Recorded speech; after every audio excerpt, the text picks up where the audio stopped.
Are you a business looking for a fresh new way to reach potential customers? Well, you need to get airtime on IT TV, a 24/7 streaming and on-demand TV service online and on Roku. With Roku having a potential reach of 62 million people, it's a perfect opportunity to reach potential customers through affordable commercial and infomercial spots. Visit us online today at itnetwork.tv.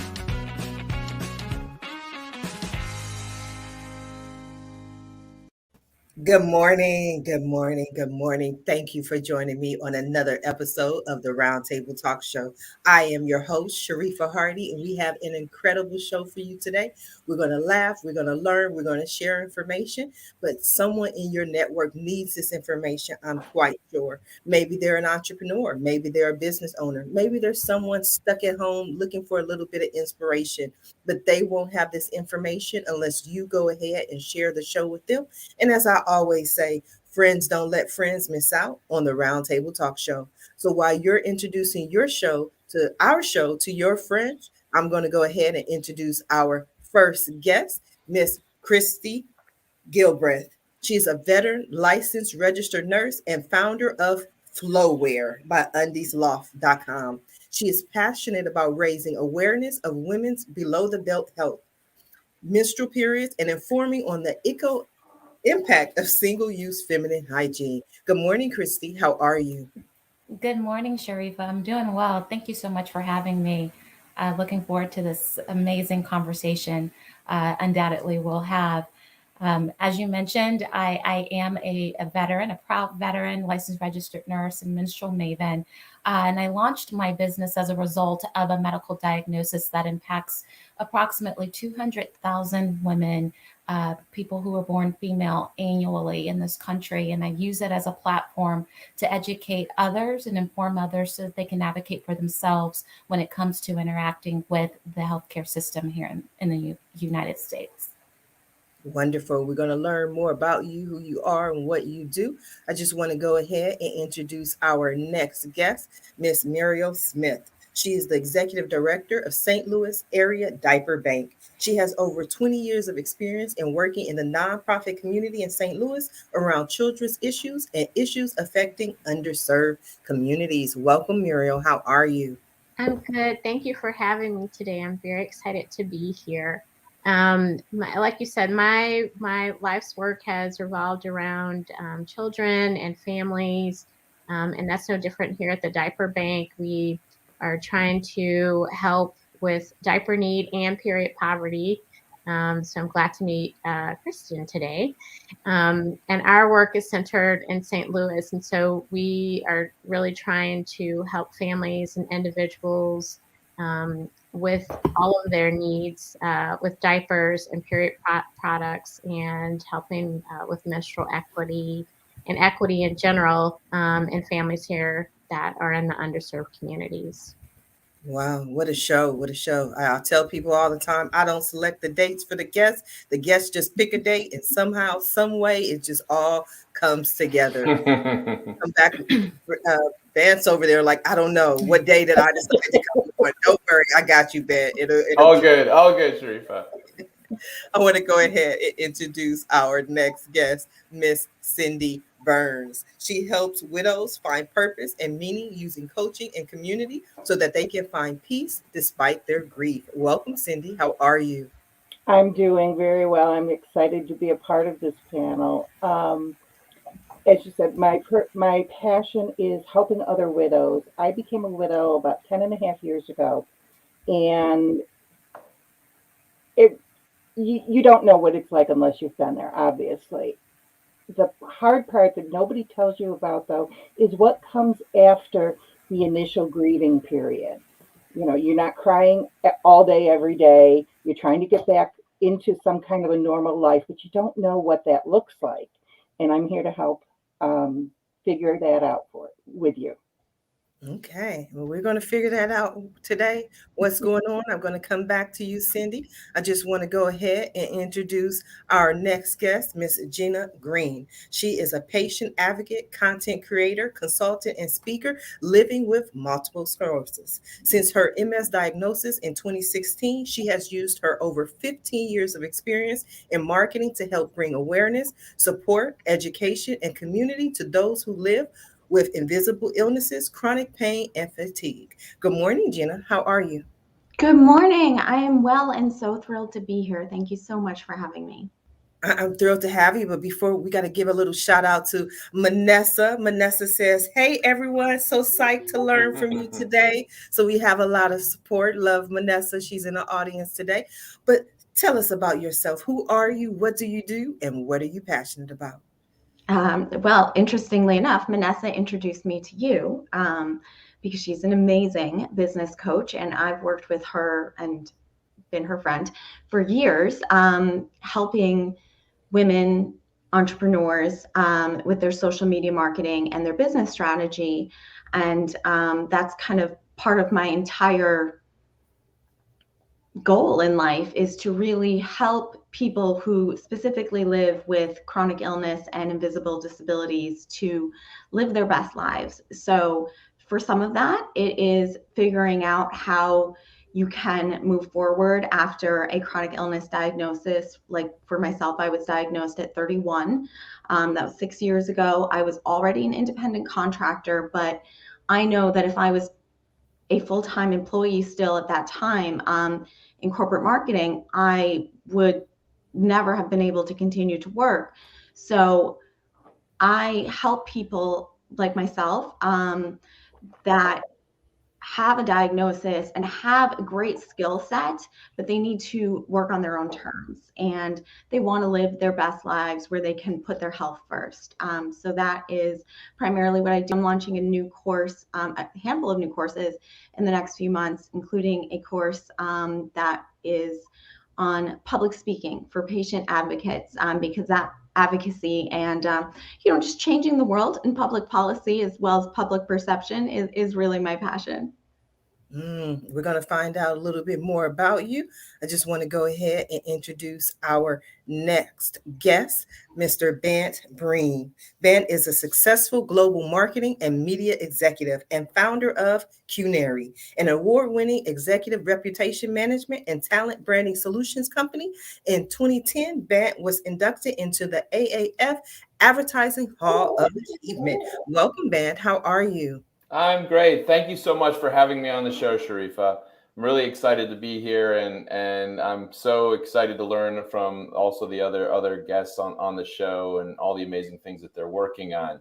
Just to give you kind of like a quick recap of Canary, the company was started on a really simple thesis about 10 years ago now, which was that every one of us has an online footprint, and that footprint matters. It matters in terms of your success in business, as well as the opportunities that you receive. And over the last decade, we've built out a technology that supports professionals of all sorts, from small businesses to NGOs, charities all over the world, to make the most of their online presence and really benefit from it.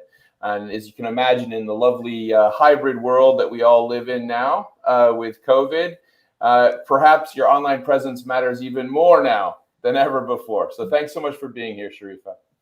Thank you for being here, Ben, especially with all the ladies. But we brought you a gentleman to help you, if it gets too deep. Wayne is going to help you. I want to go ahead and introduce our next guest, Mr. Wayne Mullins. Wayne is a husband, father of 4, founder, CEO, entrepreneur, and author. He's a generous soul, a risk taker, and an out-of-the-box, against-the-grain thinker and leader who has scaled multiple companies and helped hundreds of entrepreneurs do the same with their companies. Wayne, good morning. Thank you for joining us. Good morning. Thank you so much. I'm excited to be here. Absolutely. So tell us a little bit about yourself. Who are you? What do you do? And what are you passionate about? Absolutely. So I run a marketing agency. We are located in central Louisiana. That's not actually the town, but the geographic region that we're located in. The town is actually Alexandria, Louisiana. So for those who are maybe familiar with Louisiana, they've heard of New Orleans probably. So if you picture New Orleans, you picture all the sights and sounds and all the amazing things that New Orleans is, and then picture the polar opposite. That is exactly what Alexandria is. So we work with clients all over the country, helping them really achieve their goals. That's why we exist, and that's what we do. Okay, well, we're going to learn a little bit more about you. We're just going to jump in the conversation and see what everyone has going on. But I want to go back over to Jenna for a moment. You spoke about helping people with illnesses and who aren't able to necessarily work without chronic pain. I find that during this global pandemic, there are so many people who have been able to adjust, and work from home. Have you seen this as a benefit to the people that you work with? Absolutely. It's been a huge benefit to the disability community, something that we've been advocating for years. And surprised when the whole world needed it, it was able to happen, which, however it came to be, I am advocating for it to stay. I think that's critical. It's improved the lives of thousands, and of course, with the pandemic, it has been highlighted that there are more and more people living with a chronic illness, and a disability can impact you at any age or any time. It's the only marginalized group that you can become a part of in an instant. And you may look perfectly healthy and people wouldn't know, as it is with myself, but you need certain accommodations. And so the technology that allows us to have those accommodations has been absolutely fantastic for myself and for many other entrepreneurs and even people working full time. I'm so grateful for all of that. Of course, I've been working full time from home for 10 years now, so I was pretty used to Zoom, but everyone jumped on the learning curve. Yes. Absolutely. Ben, did you see people jump on that learning curve?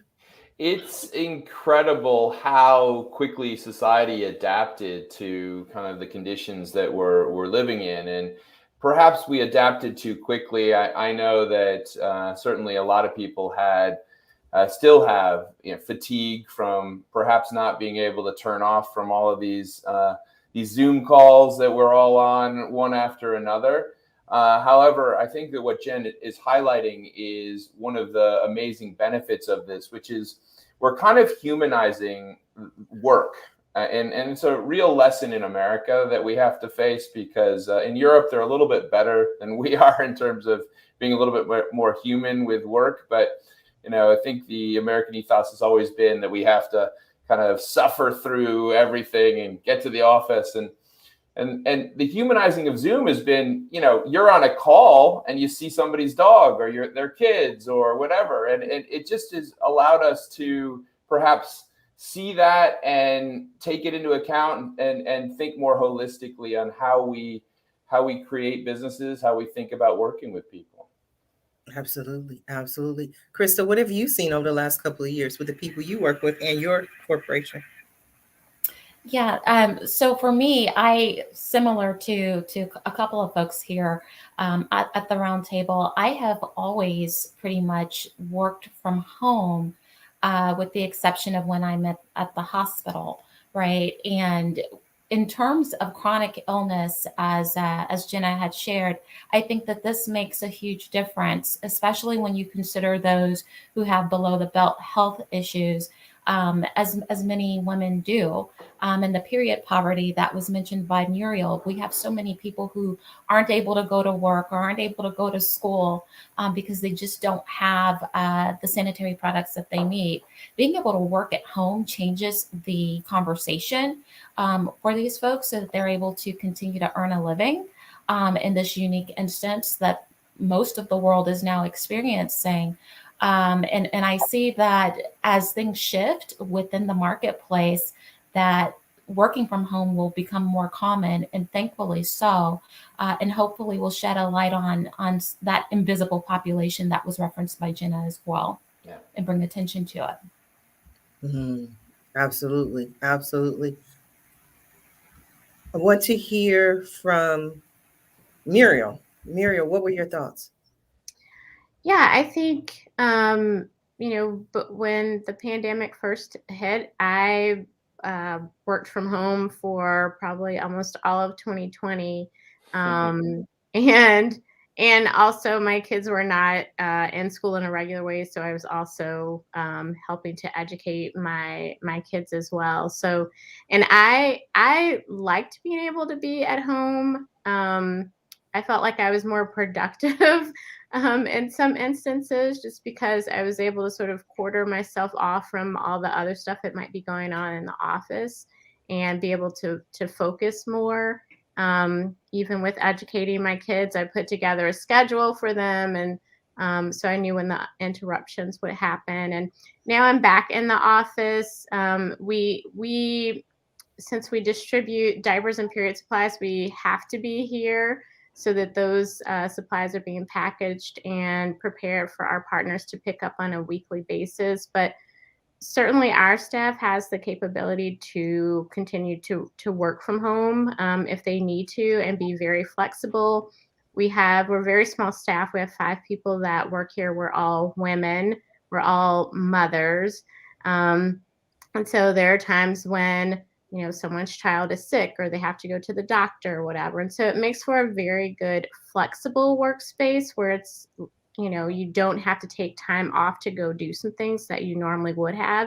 You can just say, I'm going to, work from home for the rest of the day, or for this day if your child is sick, or if you're sick, or if a family member is sick. So I think the flexibility that being able to utilize Zoom and these other virtual platforms is great, because it's great for women who do, most of the time bear the brunt of raising children and taking care of the home, that they can feel like they can be more flexible in the way that they work.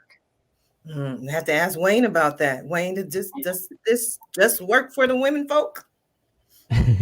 No, I think what I believe to be true is that in the pandemic, so I view it kind of as a storm, if you will, that came through, and obviously we're still in that storm in many ways. But oftentimes in storms, what is on the inside of things is what is revealed. And I specifically remember one morning during the pandemic. So here in Louisiana, we have hurricanes that occasionally, come through. And we had a hurricane that was at the end of 2020 that came through, and it was pretty significant in our area, a lot of damage. And I was out one morning running, and there was a large oak tree that had fallen over. And you couldn't have seen this before that oak tree had fallen over, but the entire middle of that oak tree was completely rotted and decayed on the inside. And so what I think is so interesting and so beautiful as well about these storms and these seasons in our lives is they often reveal what is underneath. And so I think for so many people, the pandemic revealed this whole other side, all these wonderful things that had been beneath the surface, if you will. I think we're all creatures of habit, and our lives, particularly in the Western American culture, we fall in these cycles of just go, go, go, do, do, do. And we don't know how to sometimes break those cycles ourselves. Yeah. And so, I just believe there's always, in every adversity, every negative, there's always the potential for something better to come from that, right? There's something that we can learn from it. There's something that can be revealed through those. And so that's my long winding answer to say that I found a lot of beauty in the midst of the chaos and in the midst of the hurt and in the midst of all the things that took place. And yes, I'm not trying to make light of any of those things whatsoever. But the flip side of that is it did reveal the beauty in so many areas of our lives. It reinforced the importance of family, the importance of, caring for our loved ones, the importance of the things that we used to take for granted when we had the freedom to just go and do as we pleased. I just want to give Wayne a big hug. Like, that was so beautiful. I think that's wonderful. What did you think of what Wayne had to say, Cindy? I think he really has a unique viewpoint on it, that you can find beauty in just about anything. with the work from home situation, I've worked from home for about 25 years now, and Wow. there's definite pluses. The main reason I did it was because I had 6 young children, and I wanted to be home with them. So that's a definite plus. What Muriel was saying about the flexibility it's absolutely wonderful. The negative side of it, though, is when you're at work, you're always at work. Or when you work from home, you're always at work. And so your 8-hour day could turn into a 12 or 16-hour day if you're not careful. Yep. And I think also in respect to widows in particular, there comes a time when, whether you want it or not, you need human interaction. And it can be very isolating to work from home. Yeah. And it makes it hard to move forward with your life after, a tragic loss. But going back to Wayne, the pluses, I think, do outweigh the minuses. Yes. Okay, I want to go back over to Ben because I heard you agreeing and speaking when Cindy was talking about, being careful that you don't turn this into every day, all day. What are some advice that you have for people who are struggling with that, Ben? I love this conversation, and we've really leaned in on these topics at Canary. And in fact, I would say some things I'd be curious to hear what other people have experienced, but we actually grew a lot during the last 2 years. So we've quadrupled in size. I've hired well over 150 people over the last 2 years. And almost all of those hires have been online, right? Or, via Zoom and things like that. And at first, when you talk to people at HR, they're always like, well, you have to meet somebody to really know them. And I actually think that this virtual world has been phenomenal from an equity and inclusion perspective for hiring. Because in reality, when you're meeting, first of all, we used to only hire in like the New York area, London, Sydney. Now we're hiring across the country. So geographically bringing more people in with more opportunities. Second thing is, there is obviously a bias that you might have when you meet somebody and say, oh, well, they're tall or they're attractive or whatever.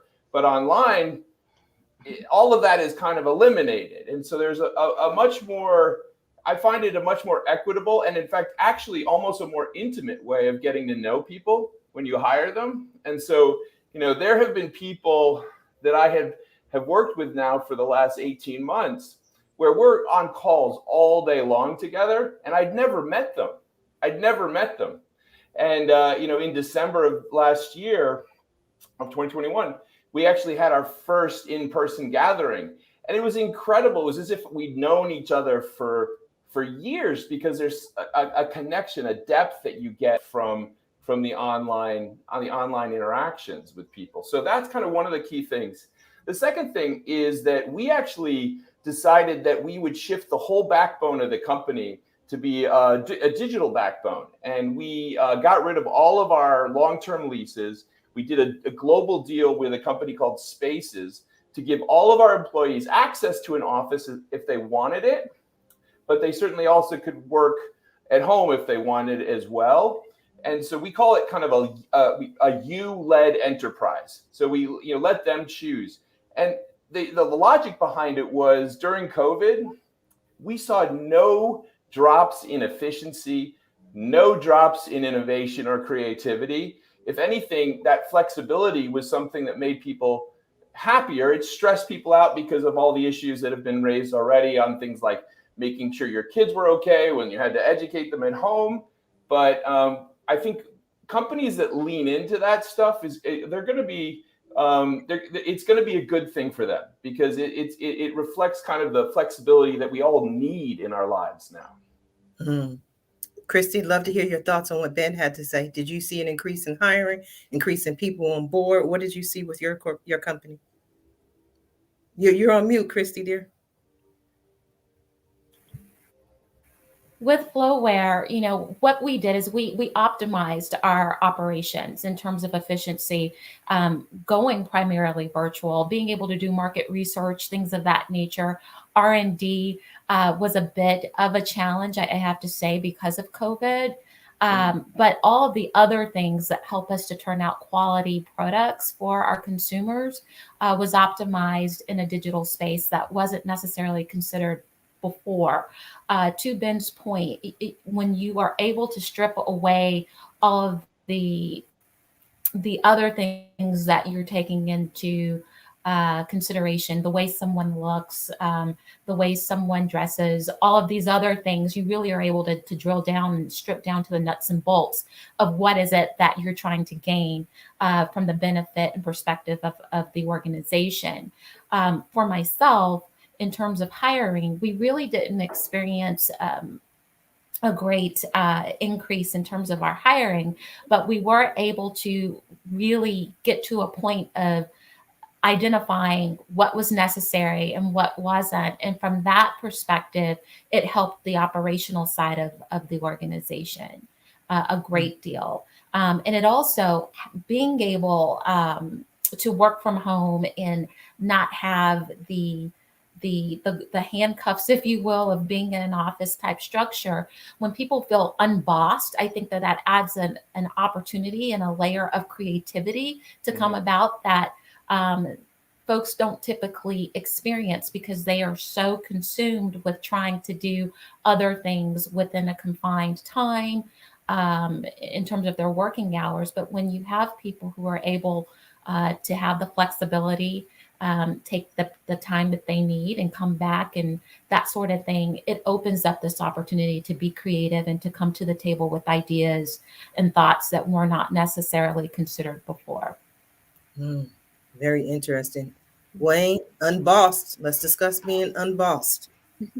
Yeah, I love that term, Christy. I do believe that exact same thing happened. I think before the pandemic, that companies unfortunately looked at, team members or employees. They looked at them as, as assets. They looked at them as cogs in this big wheel, if you will, of the business that gets operated. But when the pandemic hit, it forced everyone to, number one, like you were saying, when they were removed from the constraints of the workspace, we were at the mercy of our lives, right? We were at the mercy of the real world that takes place every single day.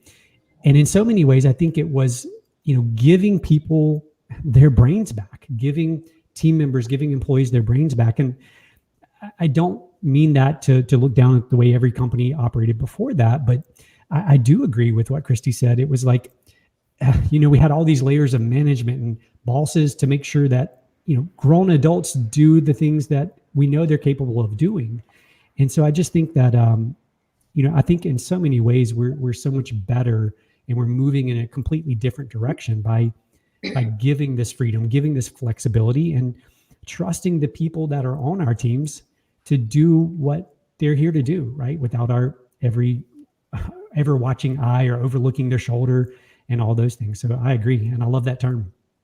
Unbossed. I love it as well. And we're going to continue the conversation. We do have to stop for a brief commercial break, but we will be right back.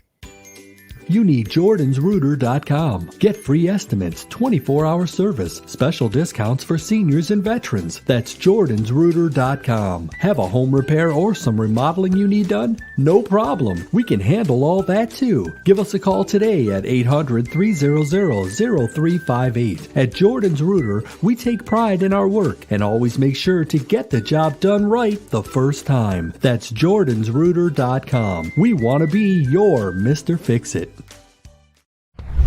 Are you a business owner, CEO, entrepreneur, artist, musician, celebrity, or influencer interested in more exposure for your business? Schedule your one-on-one interview with Sharifah Hardie today. We handle everything for you. We video interview you, we professionally produce your interview, and we distribute your interview. We do the work so you can focus on putting your best foot forward. If you have been looking for more ways to get your product or service in front of more people, this is the opportunity for you. Schedule your one-on-one interview with Sharifah Hardie today.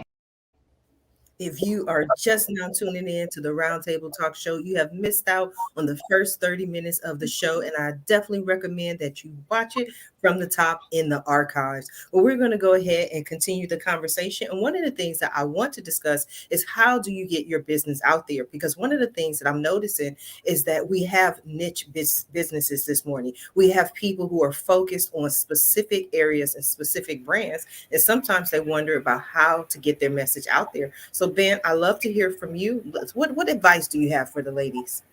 Well, it's a great question. And,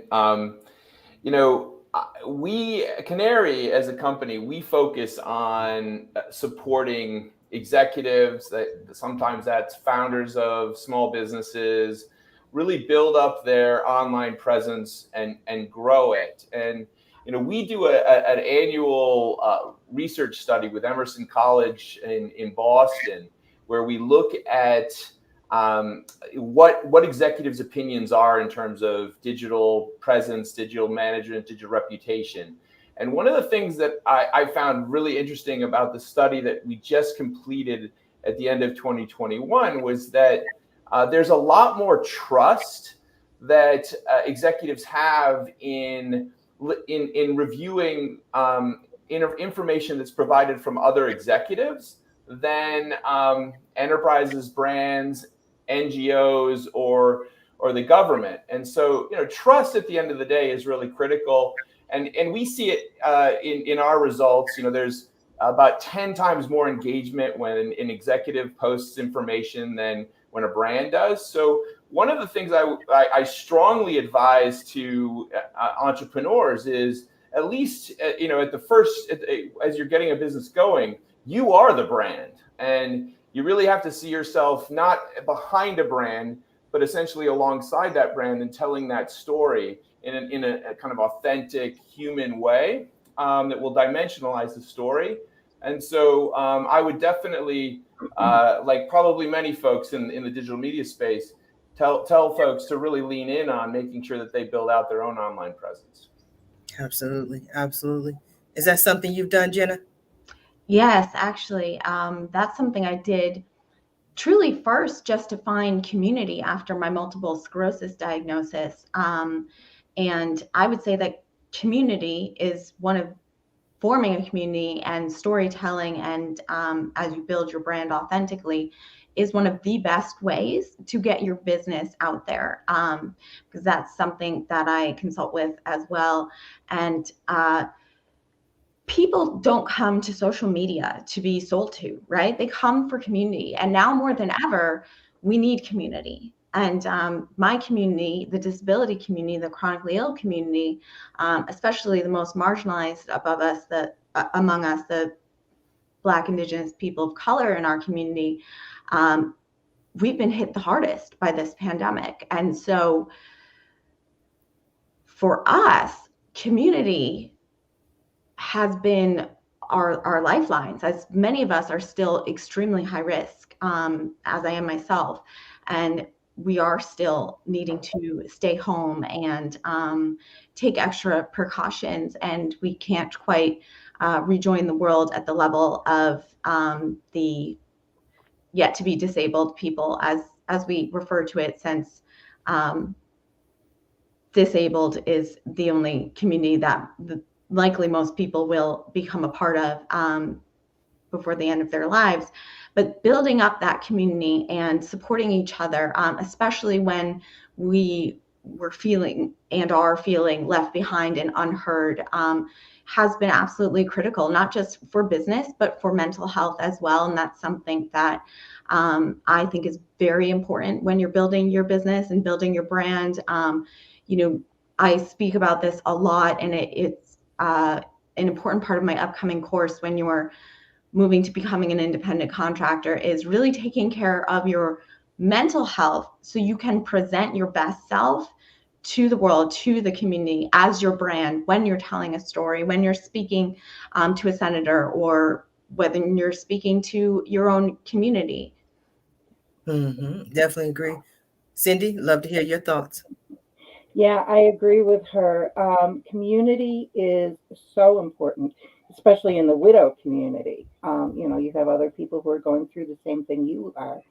And that's very definitely a huge help to know that you're not alone, that you're not the only one feeling the way you're feeling or going through what you're going through. But as far as a business owner, I think community plays a huge part as well, because like I don't just visit communities of widows. I'm in book groups. I'm in business groups. I'm in, a lot of different groups. And usually there's a place and time for me to kind of maybe mention what I do and who I help, in not a salesy way, just as a, conversation, just like we're doing now. And that helps. I get referrals from other people who, they're not widows themselves, but they have a friend or family member who might benefit. So the wider you stretch your community net, the more people you're going to reach. It's good to have a niche, but you need to be able to reach as many people in that niche as you can. Absolutely, absolutely. Wayne, you reaching out to the community, building your brand? Yeah, absolutely. I agree with what everyone else has shared about this. The one thing I would say for those who are, just getting started, or for those who are, trying to figure out what to do, we live in a world where seems like there's a new platform, social media platform born every day, right? In a world with so many options, I think that if we're not careful, that we confuse other people's actions with the true asset that they're building. And so the asset is the community that everyone is talking about. But what happens is, we get on social media and we look on there and we see, not to pick on anyone, but we see maybe Gary Vaynerchuk, and we see he's posting all these videos and he's very direct. And so we look at that and we think, oh, he's successful. That's what I need to do. And so what we're looking at that specific action that Gary is doing. But what we're missing is the asset that Gary is building. And so Gary is using his natural gifts, his natural talents, his abilities, which are video, which are, very blunt, direct statements to people, to build that community. And so for me, if I try to do that same approach, right, if I looked at Gary and said, well, Gary's successful, I'm going to do what Gary does, it would be a failure because I'm not Gary. And so I think it's important to understand that there's a difference between the actions that we see and the assets that we're trying to build. So for me, that may mean maybe I'm better at writing. So maybe I look to build my community around the written word, or maybe it's a completely different platform than Gary uses. But at the end of the day, it goes back to the community, the tribe that we are building. Very interesting. You building the tribe, Muriel? Yeah, I think for me, like I'm an executive director of a small nonprofit, so I try to connect with other executive directors, because it is true, it is lonely at the top because you don't have a peer within your own organization. If you need a resource or just a shoulder to cry on, or just to vent about something, you can't do that with your own staff. And not always with your board members as well. So for me, my community is other executive directors or CEOs of nonprofits and organizations that I can kind of lay bare all the things that are going on in my organization and things that I'm struggling with, to talk with them through that and get some advice, or just have a shoulder to cry on, get some resources. It's really a great sort of, and I have a broad range. So I have different types of circles that I'm involved in, of people that run organizations. So some are, small niche organizations. Some are huge organizations like Parents as Teachers or Planned Parenthood. But it's good to have a depth and breadth of experience of people for which to pull on, and to be able to, have peers that you can go to if you need something, advice, anything. and they can, listen and help and, in some sense, commiserate sometimes with you. Very interesting. Now, Christy, you have a specific audience that you're targeting. How do you build that community? Yeah, so a couple of things. The audience is specific in the way of bio females, but I think from a greater perspective, I don't really know that there are not very many people who in their adult lives don't recognize that menstrual periods exist. People who have babies have postpartum leaks, and folks who enter into menopausal years end up with pelvic floor disorders that result in mild bladder leaks as well. So in that sense, my message is really for everyone, although the product itself may be specific to a specific individual, a niche group of people, right? But, one of the things that Wayne had mentioned was the example of doing something that someone else is doing. It may not fit who you are. I find for myself, when I show up on social media, when I'm talking to people or when I'm posting or what have you, I do it from a place of authenticity. I do tell my story because my story helps to resonate with those who not only are experiencing from a biophysiological perspective what I'm talking about, but also for the people who care about them and who care for them. The reality of it is that our biophysiology as women can be impacted negatively, and in such a way when we interact with our healthcare system or when we're advocating for ourselves. And that's not only for people with periods, that's for anybody who finds themselves in a position where they're not getting the care and the support that they need, right? And so some of the things that I share are beneficial for anyone. So for me, it's important that I put out a message that resonates with folks just from the perspective of understanding the human aspect of what it is to be ill, to be diagnosed with something, to be, dare I say, even gaslit. One of the things that Gina had mentioned, persons of color, BIPOC groups of people tend to be even much more so marginalized when it comes to our healthcare system. And so I talk about those things as well. So at the end of the day, yes, my brand is focused on periods, postpartum, and mild bladder leaks, but the message is so much more broad than that. And so having the ability to recognize that there are commonalities that exist, but also going outside of just that niche circle and creating some diversity so that other folks can benefit and learn is also very important as well, I think, when you're a brand. Very interesting. Jenna, what did you think about what Christy had to say? Oh gosh, Christy is speaking my language here with the being your own best advocate, and of course also with the need to have products that help you live your best life. As a woman with multiple sclerosis, which is an autoimmune disease that affects your entire nervous system, I have experienced bladder issues, although I don't have children. I've never physically had a child. I have bladder issues like a woman who's had multiple pregnancies. And sometimes they're better than others, but it's a very common issue with people with multiple sclerosis and many other chronic illnesses.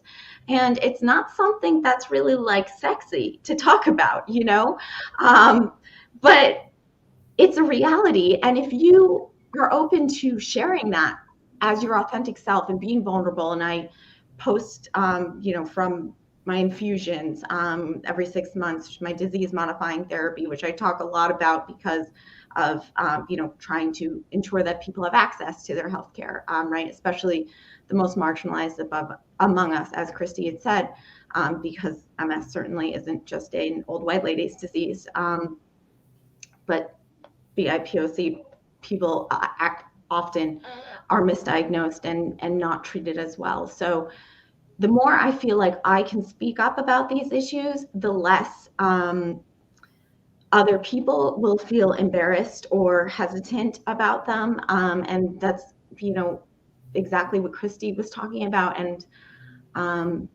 I'm so grateful for people like her and all of you that are working to, really make the world more inclusive and more accepting and equitable, because, we have a long way to go, but I have to hold on to hope personally.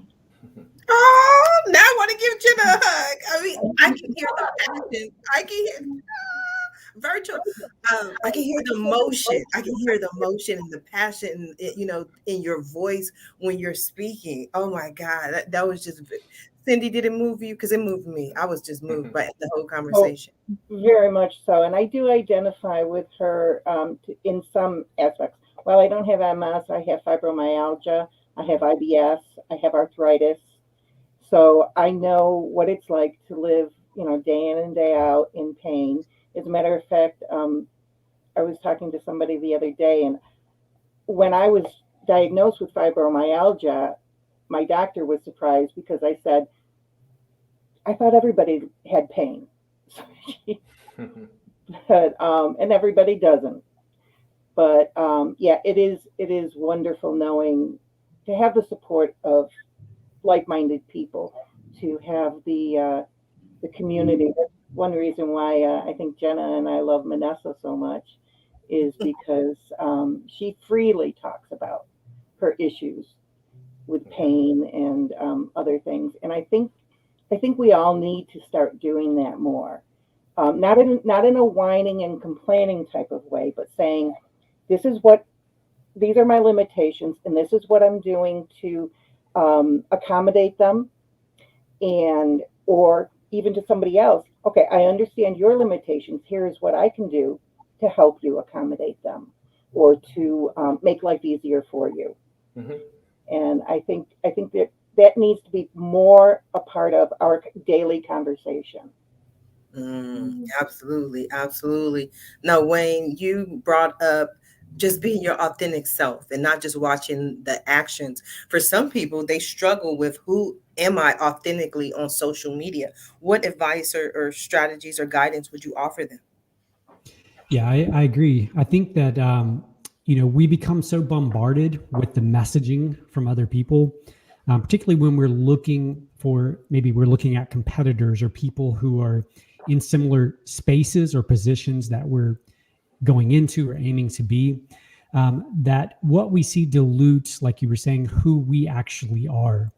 And so, the simplest way, which is super common sense, but the simplest way, I think, to present yourself in any social media platform is, imagine you're having a coffee conversation with a friend, right? You're sitting down, having a cup of coffee, and that is the way you communicate. Because when you sit with that friend across the table, right, we remove all of the things in terms of, trying to impress someone or trying to say the exact right words, or all of those other things get stripped away, because we are just sharing. We're just, if you will, pouring our hearts out to the person across the table. So I think that's just a great way to, as you go to social media, begin to post, to imagine you're having that conversation with that person across the table. Wonderful advice. Definitely. I was moved today, Ben. How about you? Oh, absolutely. I mean, listening to the stories of all of these individuals in the organizations that they're creating, and how they're telling the story and getting it out there, it's just spot on. I mean, one of the things that we say about kind of making the most of your story online is to really kind of focus it. It's almost impossible just from a technical standpoint. And I'm kind of a digital tech guy, so it's to break through if you try to talk about too many different things. And so I think the beauty of this conversation is that you have a group of people that are true thought leaders, true experts on what they're working on, and telling that story, humanizing it, pushing it out there is just excellent. So definitely excited to see that. Absolutely.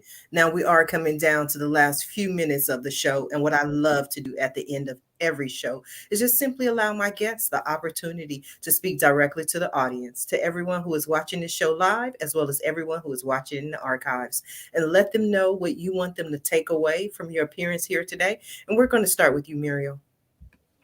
Yeah, thank you. I think one of the big things that I'd like for people to take away today is just that I think that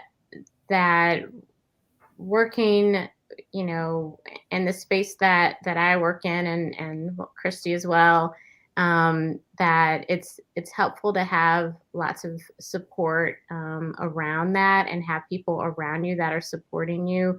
We serve underserved communities here with our programs, and we know how diaper need and period poverty affect those communities, a lot more than other communities.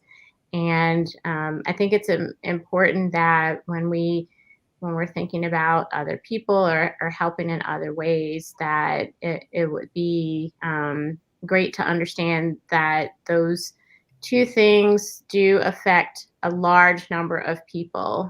So it's not just a women's issue or, a menstruating individual, but it's everybody that gets affected by these issues, and that we have to come together as a community to help ensure that people are supported, in both of these areas.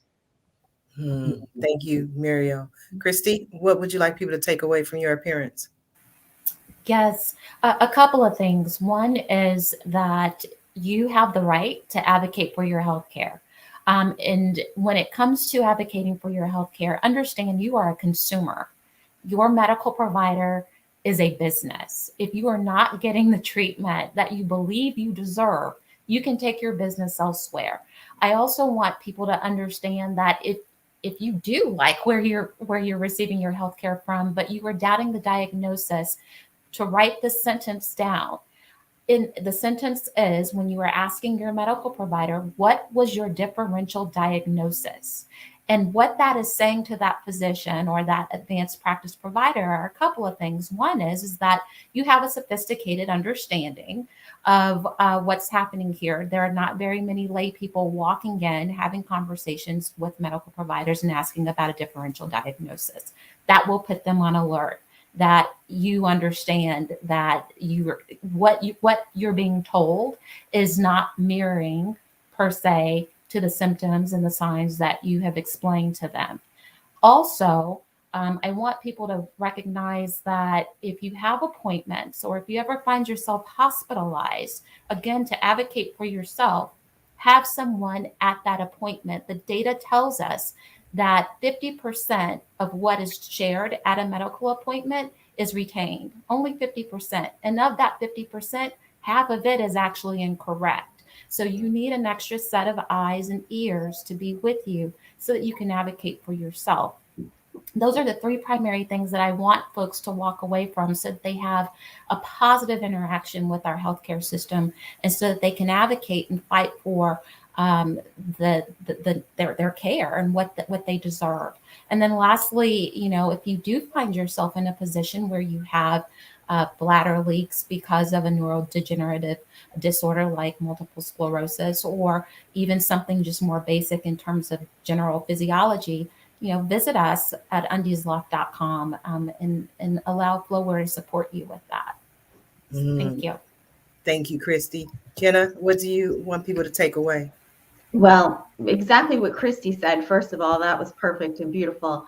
I really want people to take away the hope, the understanding that you are worthy. You are worthy of that effort for the advocacy. You are worthy of the effort from your team, from your healthcare team, from your family, from the people that support you. You are worthy of all of it.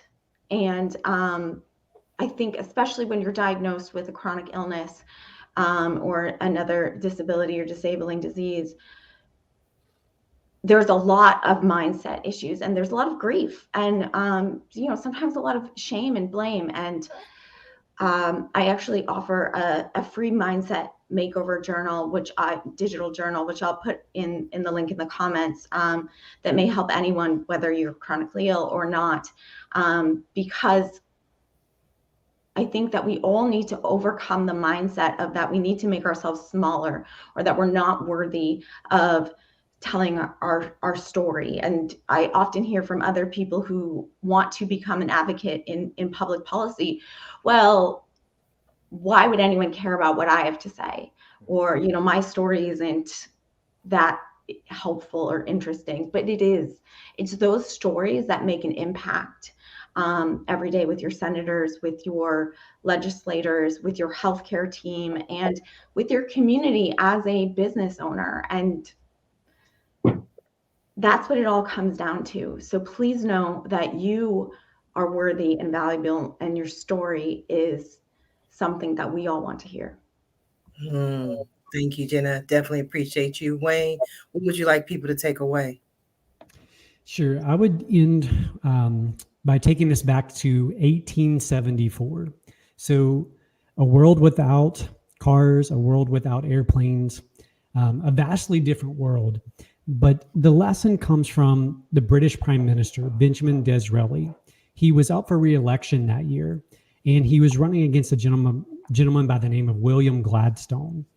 And rumor has it that they both ended up going on dates with this one woman over the course of this election campaign, or this election period.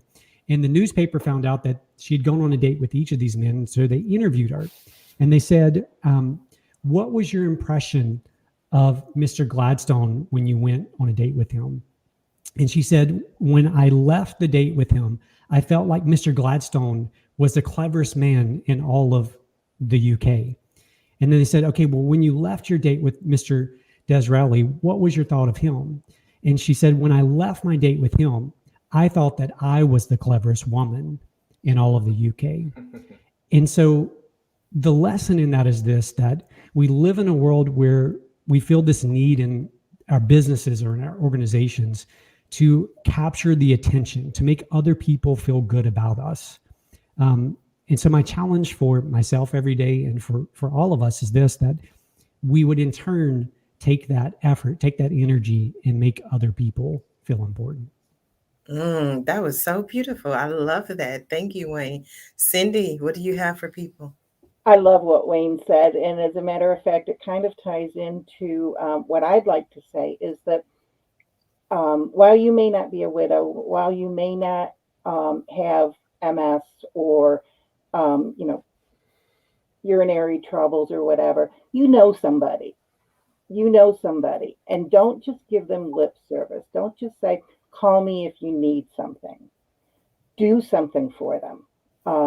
Take them out to lunch without asking, do you want to go? Just show up and say, we're going to lunch today. Offer tangible help. Would you like me to do your laundry for you today? That kind of thing. I have a friend who has MS, and to offer to do her laundry, because she has 9 children in her house, she fosters, she's a foster mom too. To offer to do her laundry for a day would just be heaven. So if you know somebody who could use your help, give it to them. As far as being a widow is concerned, if you know a widow, and or if you are, it knows no age limit. There are young widows, there are widows in their 80s, and they still grieve the same. So please, you can send them to me. I'm at Widows Finding Purpose on Facebook is my page, and I'd love to be able to help. Thank you, Cindy. Ben, what do you have for people? Yeah, well, listen, I am so happy that I was able to be part of this today. And firstly, Sharifah, thank you so much for having me on. One of the key things that was a driving pillar for me when I created Canary was that we wanted to find a way to help people, help executives have a voice And I think today, if I look at this panel, you have a group of individuals that are making the most of their voice and pushing that out there. And it's really important for that to happen, because whether you connect with them directly or when someone's out there with, let's say, a new widow and they're looking for information and they can find and stumble across a video of someone speaking, it's really important, really valuable. And that's really when you are able to build those connections. So thank you so much for including us. Obviously, Canary, spelled with a Q, Qnary.com, supports at this point thousands of professionals in trying to tell their story online. And certainly we're happy to speak with anybody on that at any time. Thank you, Ben. I want to thank you all for being guests on today's episode of the Roundtable Talk Show. And I especially want to thank everyone who tuned in to watch this show live, as well as everyone who is watching the archives. I definitely appreciate your support. I appreciate you watching. I appreciate you sharing. But the most important thing to me is that you support our guests. Visit their websites, follow them on social media, reach out to them, send them a message. And when you do, please let them know Sharifah Hardie says hi. Now, if you're interested in more ways that I can help your business, or maybe you want to be a guest on the Roundtable Talk Show, please visit my website at AskSharifah.com. Until tomorrow morning at 8 a.m. Pacific, everyone have a safe and a blessed day.